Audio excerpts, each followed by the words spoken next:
The Mayans populated around 200 cities in Honduras, Belize, Guatemala, El Salvador, and southern Mexico. Their total population was about 12 to 16 million. Their territories were split into city-states, each ruled by a warrior king. Their rulers were usually males, and power was passed to the eldest son. However, occasionally a woman was able to come to power. The city-states often turned on each other in bloody warfare. According to Sattler, the Mayan culture was not only the greatest, but the most violent of the early Americans. Even their beautifully painted murals are a testimony to their violent warfare. Although sometimes it was a struggle for territory, their primary purpose in war was to capture, not kill their enemies. The most important warrior to capture was the Nacome, the enemy leader. The Ahawi were the priest-like rulers. They led the people to believe that war was necessary in order to make sacrifices to their gods. When a battle was won, the prisoners were taken to the leader and forced to pay homage to the gods by giving either blood or their lives.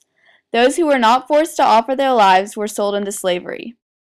The majority of their battles were raids, and they, just like every American, loved surprise parties. However, I don't think those were parties one wanted to be invited to. For practical purposes, the Mayans fought their battles during the dry season, when it would least affect the farmers. For ritual purposes, they fought when the planet Venus made its appearance as the evening star. They fought over things such as resource sites, the best agricultural land, trade routes, and valuable trade items such as cloth. Although they were extremely advanced, the Mayans were technically a Stone Age society because they used stones such as jade and obsidian to make their tools and weapons. They obtained obsidian, a volcanic glass, and shaped it into useful tools and weapons in a process called flint knapping.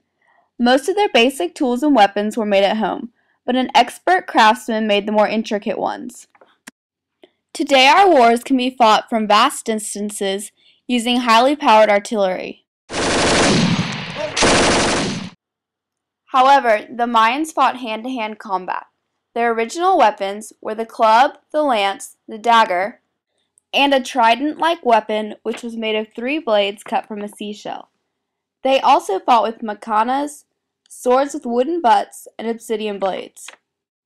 When Mexican invaders brought in new weapons, the Mayans altered theirs in order to defend themselves better against the invaders. According to Whitlock, the Maya manufactured a kind of quilted armor by soaking a padded cotton tunic in salt brine. They also enlarged the size of their shields. Throughout their time, the success and power of Mayan city-states was dependent on their success in battles. Many historians and archaeologists, in fact, argue that the final decline of the Maya was majorly due to increased and excessive warfare as it played a major role in the Mayan way of life.